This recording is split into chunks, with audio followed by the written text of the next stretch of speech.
Thank you, Lord. Thank you. Dahil sa panibagyo ngayon, You are kind and good to me.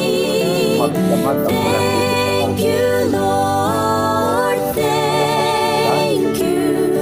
magdamag dahil sa Thank you panahon ng for tagpagyo. everything that I have. Kaya naisipan ko na naman magluto ng may sabaw.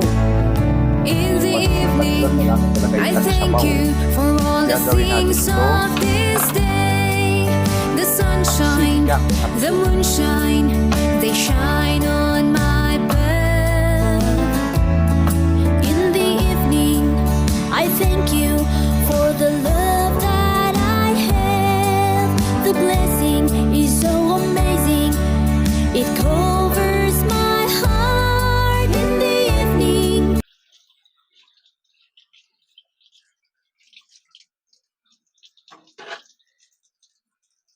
Masarap yung bangus na may tabang itim sa sinigang. Talaga masarap naman ang bangus lagi kahit araw-araw sa bangus. Lalo na ngayong panahon tagbagyo. Marami ang bangus na hinaharvest ng ito, medium size pa nga lang ito. Kasi sa mga fish pan na binabaha. Ayan. Igigisa na natin ito.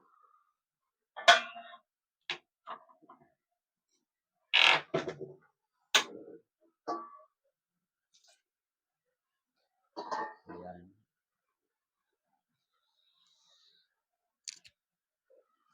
Ang ating gulay sa ating sinigang sa miso, laging hindi nawawala ang sinigang sili, luya, kamatis, sibuyas, okra, mustasa, at kangkong. Pero pwedeng tipirin mo yan, pwedeng mustasa lang. Damihan mo lang mustasa. Yan ang luto ng sinigang sa miso.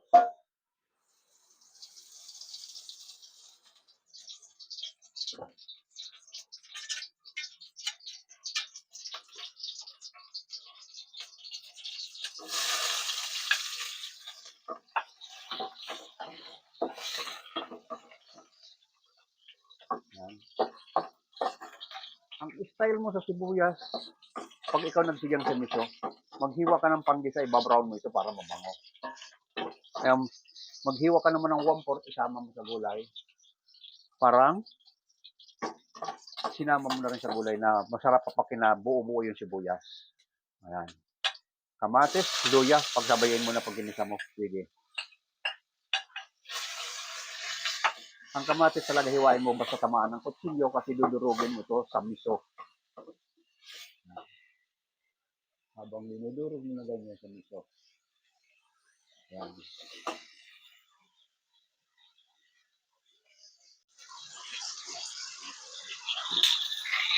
Hiwa mo lang ng kamatis at pino kasi dinudurog yan. Yan. Habang ginigisa, dinudurog ng sandok para pag nilagay mo yung miso, yan, igigisa mo yung miso, lutuin mo sa kamatis. Ayan. Ayan.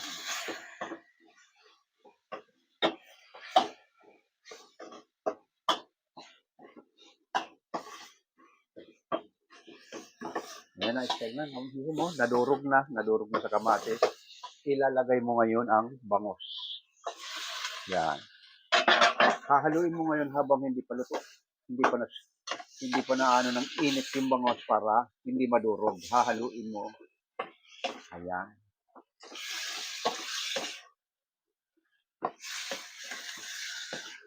Ngayon, kung gusto mo rin naman na kung anong choice mo, pwede mo munang iprito. Yan. Maraming style sa pagluluto ng miso. Iprito mo yung bangus bago mo ilublob lang sa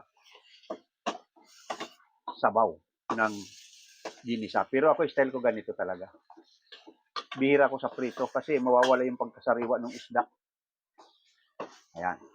Ito naman ngayon ang importante, yung pinaghugasan ng bigas na pangalawa. Yan ang isasabaw mo sa kanya. Yan.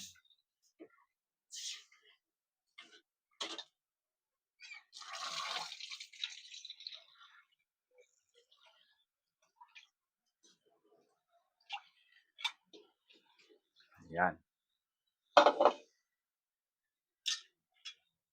Madali lang ang isda. Nagisa mo na, lagay mo na yung matitigas tulad ng okra, sili, sibuyas. Ayan. Yung mga dahon, mamaya na mga dahon.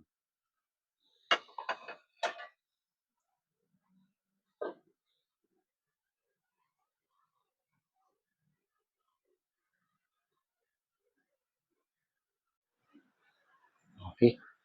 Nilalagay na natin itong mga gulay, yung mga dahon.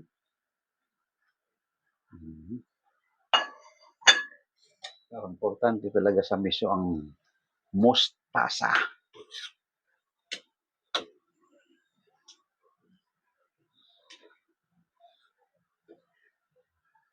In 20 minutes, luto na yung sinigang mo.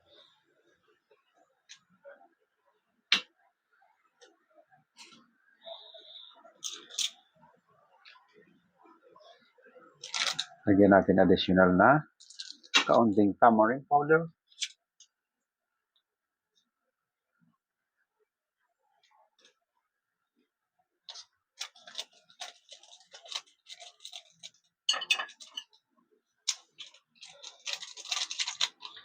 Okay. Good. Per person lang ito, kaya kalahati lang nilagay ko. Ba, pangit masyadong maasim.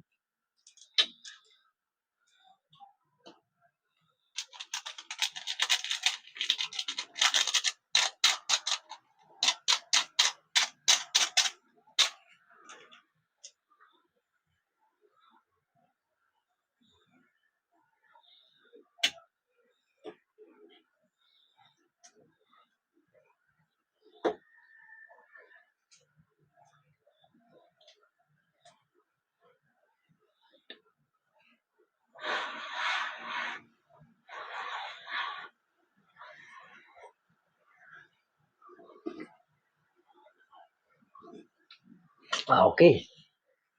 Ayos na ayos yung asim. Itong ulo, sarap nitong ulo. Oh. Gitna.